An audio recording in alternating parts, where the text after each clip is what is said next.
Welcome back to today's video. Today is Monday, September 29th, 2025, and just yesterday, the Missouri Republican governor has now signed a brand new congressional map into law ahead of the 2026 midterm elections. The GOP governor here, referring to the map as putting Missouri first, axes out an additional Democratic district from the already small contingent of Democrats from the delegation in this state of Missouri. Missouri, which has only sent 2 Democrats to Congress for quite some time now, is now only going to be sending 1 as this map is taking effect going into the next midterm cycle. The district in particular that they are most focused on getting rid of is Missouri's 5th congressional district here, where it looks like they are trying to draw it out in a way that surrounds all of these surrounding districts to make it so the Democratic vote sink that was drawn on purpose through the initial redistricting cycle is now meant to make it so Republicans gain in that advantage. And so thinking about what we have seen from the Missouri Republican Party actually came from the very top. Not the governor, but the president of the United States, who went to the Missouri Republicans and asked them to sign a new map into law. And a big reason for that is because alongside Texas and Indiana and maybe Kansas and Florida, all states that seem to be considering brand new congressional maps here, Donald Trump is worried about the 2026 midterm elections and is going to any of the states he can to try to change the map ahead of time to avoid any type of potential losses. Because the map that has been put forth for 2024 and 2022 actually gave Democrats an opportunity at potentially gaining an additional seat in 2018, there was a slight worry here that this was going to be the beginning of the end for Missouri Republicans in Ann Wagner's district, in the Missouri 2nd District, when Democrats lost by just 4 percentage points in 2018. They tried to draw the map in a way that solidified the district in 2022, and it did to a degree, but Republicans were still only up by 12 points. And then in 2024, by 12 points again. By the time you reached 2026, it was possible that not only were Democrats winning the 2 seats they currently have, but winning an additional 1. But the headline here, I think, is much more than just the Missouri Republicans are passing a map here. They are passing a map that by Missouri's state constitution and the national constitution is unconstitutional. Now, at its core, this new map was rushed and drawn in a way that actually violated one of the most sacred parts of the redistricting process and the drawing of congressional boundaries. The State House passed a map that included a precinct in Kansas City that in the state Senate's version of the map was included in a different congressional district.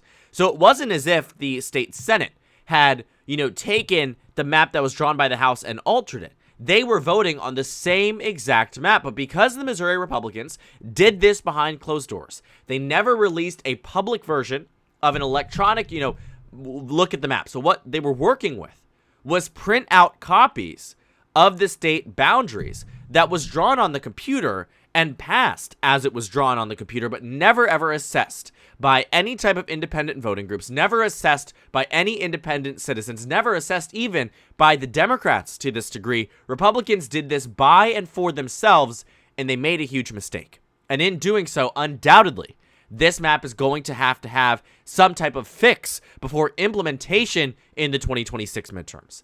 But that isn't even the end of it. Democrats have already announced that they are taking the Republicans to court on this case, asserting 2 primary claims here, saying that the state constitution has a compactness requirement, which is true. What they are trying to do is taking this Missouri 5th district here, which is compact by definition, and draw it all the way out to this previous portion of the Missouri 4th district. That is really the only way that you can take such a strong Democratic voting area and make it so it's even more solid for the Republican Party. When you take a look, too, at the second part of this, too, what they are also saying is that ultimately there is a prohibition on mid-decade redistricting. The Constitution says that the redistricting process must take place at the beginning of each decade. It does not detail that it can be permitted during a mid-decade. So there's 2 arguments here. One is that it violates the state's constitution on compactness. It also violates the state constitution when it comes down to mid-decade redraws. But also that other point that I brought up is that this map functionally just simply cannot work. Because if untested, which maybe if the Democrats were willing to forego this seat, but they aren't, very obviously, this map would have, in essence, a district where the ballots would be printed twice for 2 U.S. representative seats in this state. Obviously, malpractice at best for the GOP. A complete and constitutional overdraw of their map here might be in order if it ends up being found that they are in fact violating the state's constitution. And the DNC has already announced that they are now investing in another way of trying to stop this map here. We don't really talk about it much, but we made a video on it roughly a few weeks ago talking about this quote-unquote secret weapon that Democrats have in Missouri redistricting. And what it actually does here is there is a clause in the state constitution that Missouri Republicans are trying to draw out because they know they may not succeed in this referendum against the map here. But what Democrats presently can do is gather just shy of about 110,000 signatures across the state. If they gather that, they can put forth a citizens-led referendum on the ballot, and voters will have to approve or disapprove of this map. And depending on when the citizens-led referendum is actually put into place, we could end up seeing it so this map ends up being pushed by a year or 2 years because the vote might have to take place in November of 2026.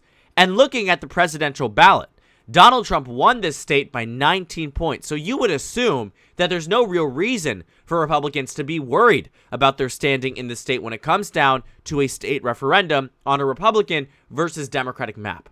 But that's not always the case. Missouri, although voting for Republicans on the presidential level and the gubernatorial level, has often found itself in an interesting scenario where the down ballot races, maybe not necessarily R versus D, but questions when it comes down to, do you support the legalization of marijuana across the state? Do you believe that there is a right to abortion enshrined in the state's constitution? Believe it or not, although Donald Trump and the Republicans are vehemently pro-life, Donald Trump won the state of Missouri by 19, but yet the pro-choice amendment won by 4. That's a huge chunk of voters out there who say, I'm voting for Trump, but I'm pro-choice. And on a number of other issues too, when it came down to raising the minimum wage. Okay, what did this say? 58% of Missouri voters say, I want to raise the minimum wage in the state. A talking point for Democratic groups across the country, not one that Republicans have even talked about or even endorsed, opposed even, in Missouri. And yet it passed with flying colors by a margin just as large as Donald Trump's victory in the state. So there's two sides here. The court cases here could really throw everything into, left field, literally, for the Republicans in the state, but also to the voters might end up rejecting the map in Missouri.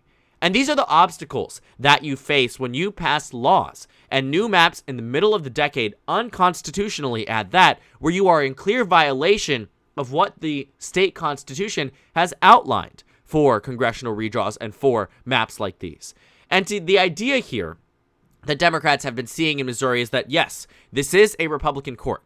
Republicans have had the ability to appoint to the Missouri Supreme Court for a very, very long time. Thinking about the last time, Missouri has had a Democratic governor, we have to go back, really, 2012, and even then, you were not finding that the court has a Democratic bias. Since then, Republicans have been dominating, really, in the cycle 2016. It was a little bit closer, but this was a very, very bad Republican candidate who, by the time we reached 2020, ended up being in a position where he had to leave office. Ended up running for Senate in 2022. I don't know if we know the lore here around Eric Greitens, but very different race. Mike Parson took over in 2024. He left office. And now there's another Republican in the race who won by 20 points, clearly a mandate.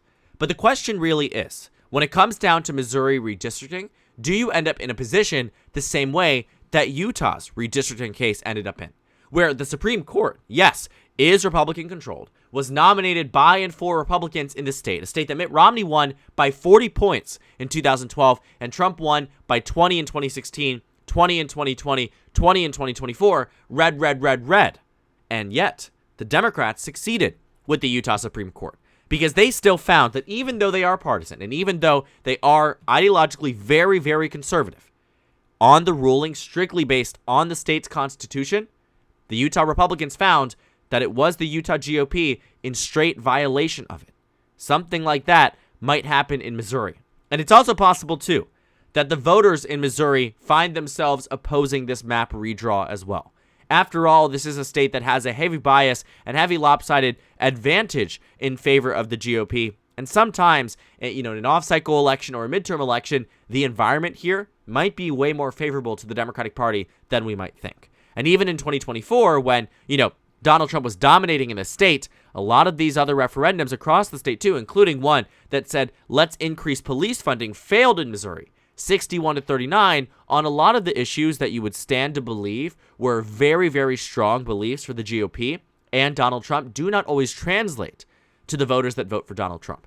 Because I can guarantee you there are a lot of pro-choice voters in Missouri that on their core values might be socially conservative and might be economically conservative. And that is why they voted for Donald Trump. But when it came down to issues like abortion and increased police funding, and on issues like the legalization of marijuana, time and time again, the raising of the minimum wage, a lot of populist beliefs too, at that, they might vote against how Donald Trump might also vote on their state's constitutional referendums. And so I think what we have seen as a great example in Missouri, like other states like Kansas and surrounding ones that have voted down pro-life amendments, voted down different referendum, whatever it might be, is that Missouri right now is a great case study of the Republicans going far and being potentially blocked either by the courts or by the voters, as we have seen before in this state and many others, even in this election cycle. And while I'm not confident that there will be a very easy pathway for Democrats to stop this map, there absolutely is a pathway. And the question will ultimately be, do Democrats end up coming out on top? Because the DNC is now investing in this referendum. They are now getting to it early on to try to say we are involved and we are going to stop this map.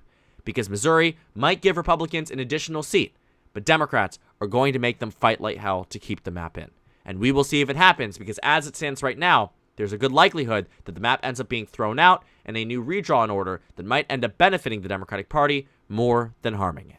So thank you guys so much for watching this video. Make sure to comment down suggestions below. Subscribe on the left if you haven't already, and check out the Instagram and Twitter. At the bottom left of the screen, there's also a Discord server for you to go ahead and join. On the screen, there's a video for you to watch, and then a playlist for my 2026 House election analysis videos. Again, thank you guys so much for watching, and I will see you all later today.